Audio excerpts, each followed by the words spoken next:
Hey guys, welcome to a very exciting announcement for a book club in 2026. I've been pondering this for the last few months. I put out a little call on Instagram to see if people would be interested, and that there was interest, so we're doing this. In 2026, I will be hosting an Instagram monthly book club where we will be reading books by indie authors. I was going to do indie and small publishers, but then it turned out there were so many indie authors. I couldn't even fit them all into this year. I would have loved to be able to squeeze more in, but there's only 12 months. And I know some people that are going to be watching this here on YouTube are going to be disappointed that it's on Instagram, but I have a reason for it. And so if you've ever thought of opening an Instagram account, this is the time. The reason I want to host this book club on Instagram is because that is often where the indie authors are. They're not really on YouTube. And I want to help promote them as much as possible. So having this book club in a space where they are seems to make the most sense. Plus, there's less commitment for me hosting the book club on Instagram. This last year we've been doing a year of mod, doing a live every month, a live bookish discussion. It's a lot. It's a lot to find the time and to make sure that my kids are relatively quiet and all of that. So being able to do it on Instagram is easier for me. So hopefully you guys can join in. Most of these authors have no idea that I'm going to be doing this.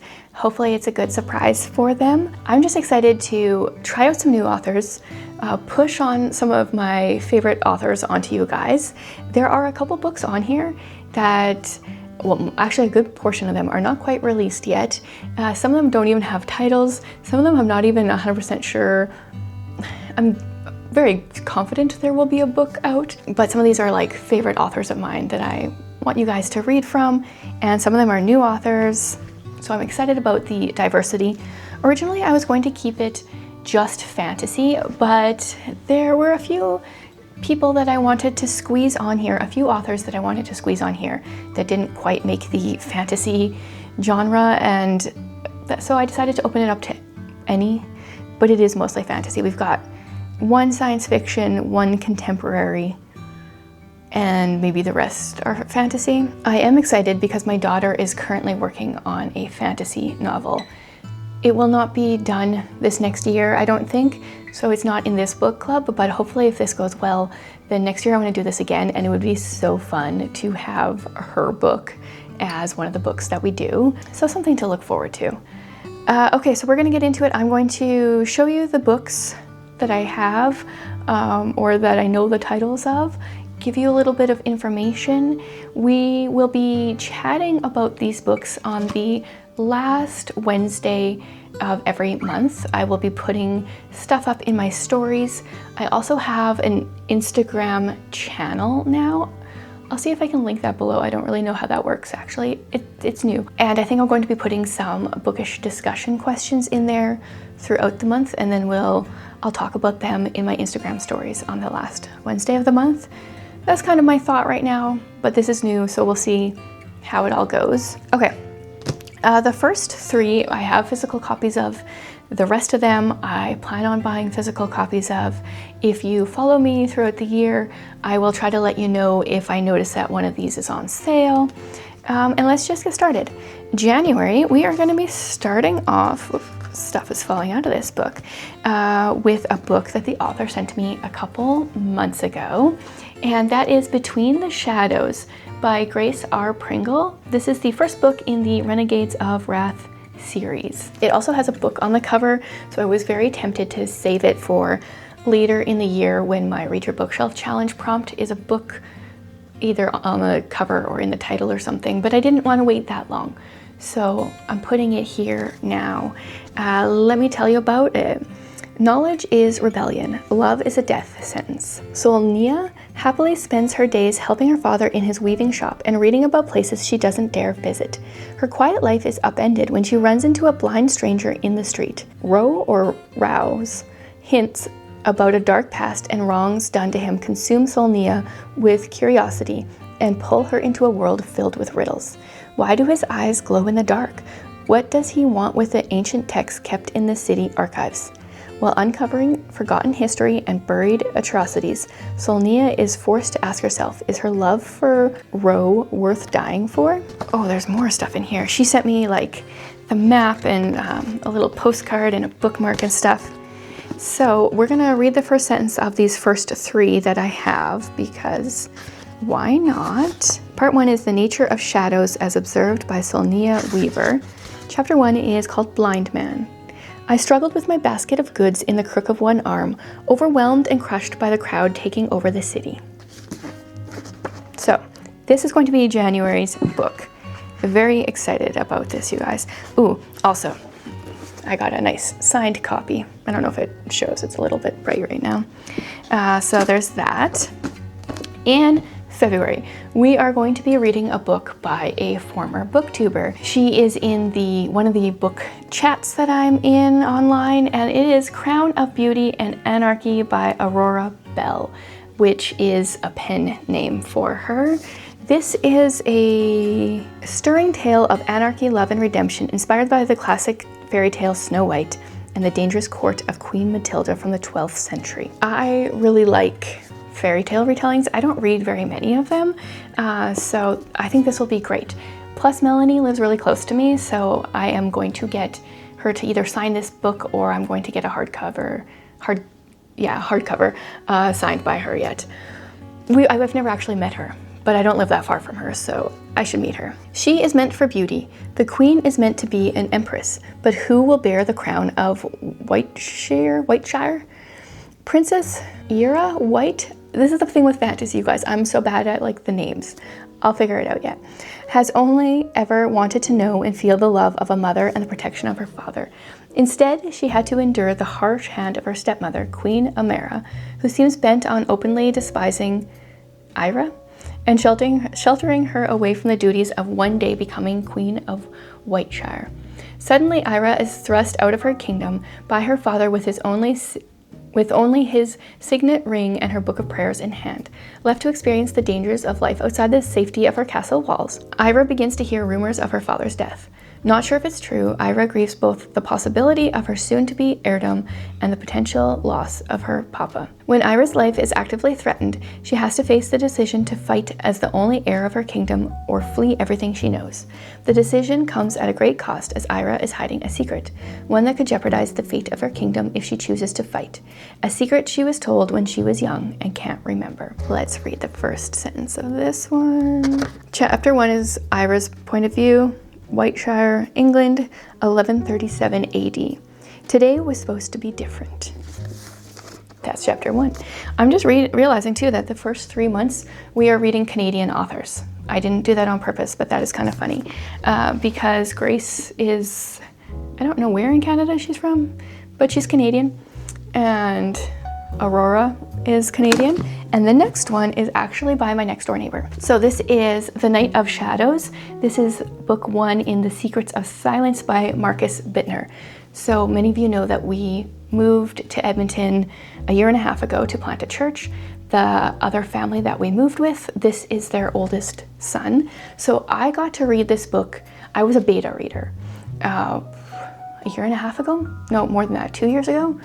I don't even remember it now, but he changed some things, so I haven't read like this version of the book, so I'm very curious. It says, Jacob woke up running. It didn't take long for memories from the past few hours to flood back. His sister's latest disappearance, the foreign soldiers in the woods, his surge of magic that rivaled the greatest, oh man, it's one of those fantasy words again, Cyranthum? Well, at least I can ask him. Legends. All Jacob wanted was to become a librarian, but between his illegal connection to magic and the phantom voice in his head, his life has never been as simple as that. Now, as he searches for his lost sister through enchanting woods and morbid wastelands, it's not enough to fight his curses anymore. Unless he utilizes both his magic and the voice, his sister will die, if she's lucky. As he battles ancient monsters, raids terrifying dungeons, and wrestles with the voice, he faces a heart-wrenching decision. Will he protect his sister, or will he sacrifice her safety for the greater good of a city ruled by an irredeemable tyrant? The Night of Shadows approaches. And let's read this first sentence. It also has a map in it. Prologue. I usually skip prologues when I read first sentences, so I'm going to skip it. Chapter 1. Your sister will die again, the voice said. That's a really good first sentence. So that was March. Now these other ones I don't have copies for yet, but I will get them by the time the month rolls around. Possibly the ebook, but honestly I will probably buy the physical copies. So in April we're going to be reading The Betrayal of Eden. This is by Erin Phillips. I've been wanting to read one of her books for so long, haven't read it. Before she can rise above them all, she must first fall. I'm on the precipice of a cliff, one light breeze away from falling off. At 16, Eden sees nothing but a bright future ahead of her. With a valuable promotion on the horizon, she is granted a coveted spot as a debutante alongside her wealthy friend, Fallon, an important step in escaping the sordid South bout and securing a future with her beau, Miles, the son of a powerful representative. But the happily ever after of Eden's fairy tale rise will be more dangerous than she realizes. Hunter, an indentured servant in the Riviere household, is far too familiar with the family schemes. Forced to pay off his father's debt, he discovers a dark secret about the mysterious grimoires Cartier City uses to maintain order. However, revealing the truth might not provide the freedom he seeks. As Eden becomes overwhelmed with the requirements of high society, her rivals uncover the means to her undoing. Just as grimoire magic works in ripples, so the ruin of Eden will be the catalyst for bringing Cartier City to its knees. It's apparently a reimagining of The Count of Monte Cristo. So that's April. May, we're going to be reading Shatona Havig's Bookstrings Book 3. I don't actually have any details on it yet. I think she said it's supposed to be releasing in March, so I thought that would give us all some time to get our hands on it. I've loved the Bookstrings series. We follow Milton as he helps different bookstores get out of debt and make their business work. And never do I want to start a bookstore more than when I'm reading one of her books. So that's what we're going to be reading in May. Whatever the title is, we're going to be reading it. In June, we're going to be reading Flame Theory by C.F.E. Black. I read 2 of her books this year, The Starlit Prince and the other one, The Shadow Heir, I think it is, yeah. And really enjoyed them, enjoyed her writing. This one looks amazing. I wish I could have backed the Kickstarter because the hardcover, it was so beautiful. But unfortunately, shipping to Canada for Kickstarter physical books is usually just as much as the book itself. And then I'm like paying $100 just for one book. And I can't quite justify that when I want to buy a bunch of books. So I think she said the paperback will be up on Amazon in January. I don't 100% know when it's going to be releasing, but I am assuming it should be out by June. If all of a sudden something were to happen and one of these books isn't ready in time, I'll do a little bit of a swap, but this is the plan right now. So Flame Theory. Oh yeah, and this one sounds really good too. I mean, obviously I put it on here. An imposter, a Mothia heir, a dragon race that could kill them both. The perfect mashup of Six of Crows and How to Train Your Dragon. So that sounds fun. It's illegal to own a wild dragon. It's even more illegal to bond with one. I've spent my life scraping by in the city's underbelly, doing whatever it takes to give my family a better future. So when I'm offered a place at the kingdom's most prestigious dragon riding academy, I seize the chance. No matter that I'm diving headfirst into dangerous waters. To survive, I have to hide who I am and keep the truth about my dragon buried deep. But at Carden Lot College, secrets don't stay hidden long, especially not from Rushland Covington, the Academy's golden heir who's far too clever for his own good.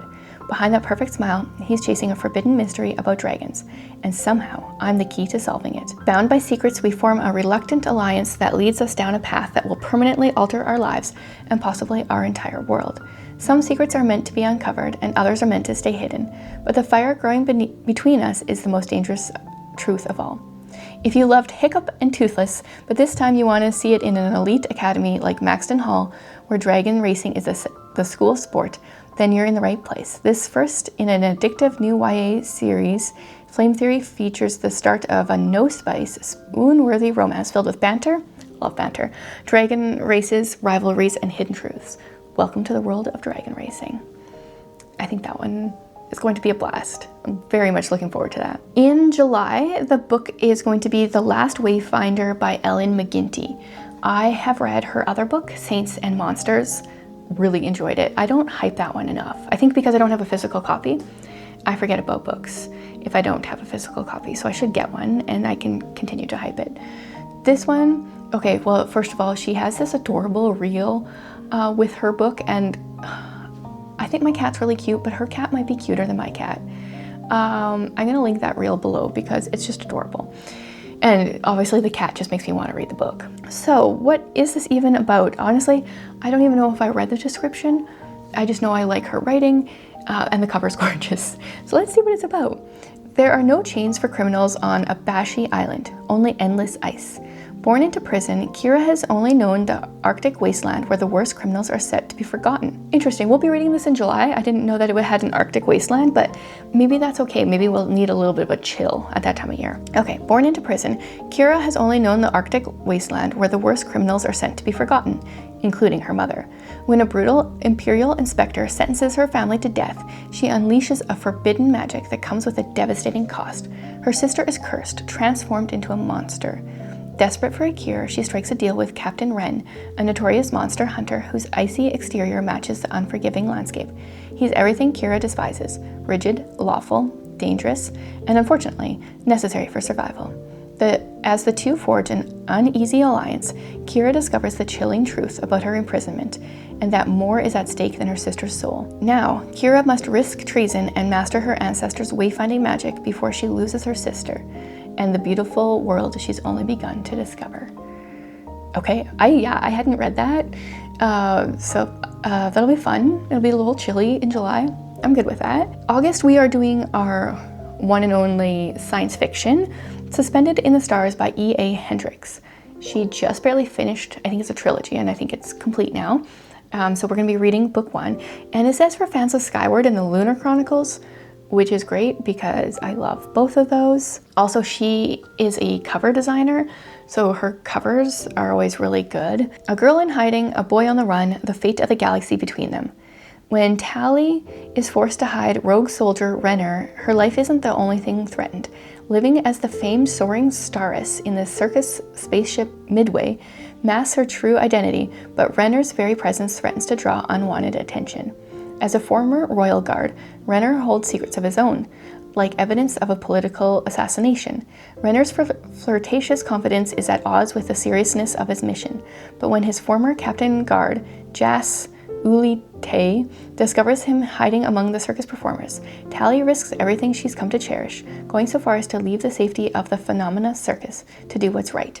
So we got like circus and space vibes. With Jas closing in at every turn, their only option for escape is a cocky smuggler who's not quite what he seems, and an underground resistance group called The Rising that's fighting for change in the galaxy. Faced with the weight of her true identity and the cost of embracing it, Tally must decide if she's willing to give up everything for the sake of saving the galaxy, even if that means giving up the boy she loves. I've been wanting to read the series for well over a year, so I'm glad I'm going to be finally starting it. Then in September, we are going to be going back to one of my favorite indie authors, and Kate Stradling. Oh man, I was like totally blanking on her name. I have read a number of her books, really enjoyed them all. This one is a novella that I've been meaning to read for quite some time, and it's a Cinderella retelling. Cinderella is like my favorite fairy tale, so I really like retellings of the story. It's called Suit and Slipper. Eugenie lives in isolation on her father's estate with only her elegant stepmother and 2 stepsisters for company.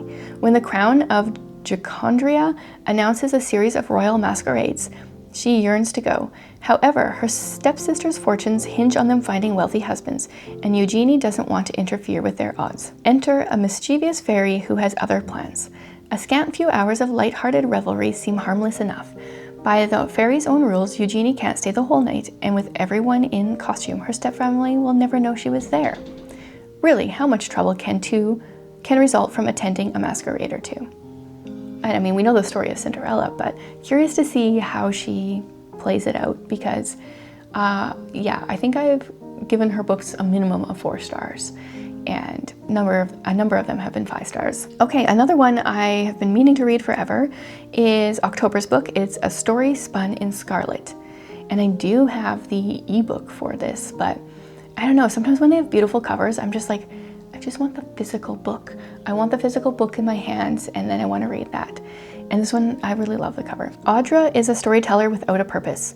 When all the tales in the land of Minthra lost their endings, Audra fled from her family's rejection and the only home she ever knew. Now, with a sense of veiled danger haunting her heels and her life as devoid of direction as her stories, she arrives at long last in a city of fresh starts and second chances. There she finds an adventure greater than she ever dreamed. Jake might be the key to bringing back the power of all stories. A simple farmhand with a way around weapons, Jake possesses more than a sharp wit that sets Audra's soul aflame. He's a natural amplifier with a talent to breathe life into her tales, into all the tales in Minthra. Chased from their comfortable lives by a stroke of ill luck on a fateful night, Audra and Jake embark on a journey for answers, through the wilderness over the raging sea, to the heart of storytelling itself. Along the way, the strange bond between them deepens as they begin to uncover a mystery that lurks beneath all the broken tales, written in shroud of their own unlikely pasts. To mend the fractured stories in Minthra, Audra and Jake must learn to embrace what lives at the core of their own stories, the bravery and brilliance, the loyalty and love, and the purpose and power they both harness together and apart. And they must face a terrible truth penned between the pages of their quest, a tragedy that will change the course of history and rewrite that ending of their tale forever. Yeah. Man, I'm so excited to be going to be reading these books that I've been wanting to read for so long. November, we are going to be reading the newest Victoria McCombs. As of right now, I know she's working on books. I don't know, and I know she's been flipping between covers and titles and such, but I know nothing else really. So I can't tell you anything at this point other than whatever it is, we are going to be reading it because she's one of my absolute favorite authors and I trust her. I think that what she's working on right now, like her next release, will be a duology. So we'll just be reading the first book in that duology. And if all of a sudden she doesn't publish anything before November, I will find a different book to slide in that spot. But she is like, I don't know what it would be considered. She publishes a lot. I think she published 3 or 4 books this year, and they weren't like short books. So yeah, she published 4 books in like the first half of the year. She's crazy that way, in a good way. December. Oh, this is a book I was like, oh, do I want to put it on here? Because I kind of want to read it this December, but I'm going to put it on the list. I'm going to read it next year. Welcome to Fae Cafe. Then it says there are 10 golden rules if you want to survive an encounter with a Fae. Don't ask their name. If they ask you what your name is, lie. Avoid looking directly into their eyes. Don't invite them to your book club. Don't instigate a snowball fight. Never let them burn their mouth on coffee. Don't ask them where they're from. Don't tell them where you live. Never mention their queen. Don't try to kill them with an ordinary human gun. If you fail to do any of these things, enslave them immediately. That's intriguing. On a cozy fall morning, Kate is nestled in a coffee shop in the city of Toronto, reading her favorite novel. Oh yeah, I think this author, Jennifer something or other, is also Canadian. Not intentional, but I got a good percentage of Canadians on here representing, which is fun. Reading her favorite novel when she accidentally kills a guy who's being rude to the coffee shop's cashier. Unfortunately for Kate, the person she killed was a Fae assassin of the north corner of Ever, visiting the human realm in secret. From there, 4 deadly Fae assassins come to the human realm to hunt her down for breaking a fairy law and killing one of their own. Leading them is Prince Cressica Alabastian, the most feared and deadly Fae assassin of the north and heir to the north corner of Ever. After the assassins arrive in the human realm, things go terribly wrong. To Prince Cressica's horror, his assassins unwittingly get roped into running a cozy cafe on Kate's behalf. To blend in, the Fae assassins are forced to learn how to do basic human activities like cleaning up after themselves, driving without road rage, reading popular fantasy books at book club without getting into alpha male fights over what they're reading, and in general, be nice, all to blend in with regular human society. With a temper like no other and deadly power that's unmatched, Prince Cressica seeks to get revenge on Kate, but as he aims to strike where it will hurt her the most, the prince finds himself enchanted by his human target in more ways than one. And when the darkness of the Ever Corners comes knocking at the human realm's door, he needs to make a choice that could cost him his everything. Welcome to Fae Cafe is like Holly Black's tricky folk of the air schemes meeting your grandmother's freshly baked chocolate chip cookies, with a sweet comical romance and relatable slice of life moments colliding with manipulative fairy games and death matches. This book puts a spin on the typical Fae stories listeners know and love, and aims to be the coziest rom-com Fae book of all time. This book may leave you with answers to questions you never know you wanted to ask, such as, how many Fae assassins does it take to screw in a light bulb? Okay, I love that. That sounds really good. Yeah, the only problem is I'm just gonna have troubles not reading it this December, but I will try to refrain and save it for next year. So that is the plan for my indie book club for 2026. I would love to hear if you guys plan on joining in. If you have some recommendations for 2027's book club, I have a feeling this is going to be a regular thing. And if you aren't already following me on Instagram, I'll have that linked below. Make sure you're following me, and also join my, what's it called, Instagram channel. I'll see if I can have that linked. I don't really know how that works yet, but we'll be doing some discussion stuff on there. Nothing spoilery, but I think it'll be fun. So thanks in advance for joining in and helping support and promote some of these indie authors. I'm really excited to read all of these books and chat about them with you next year.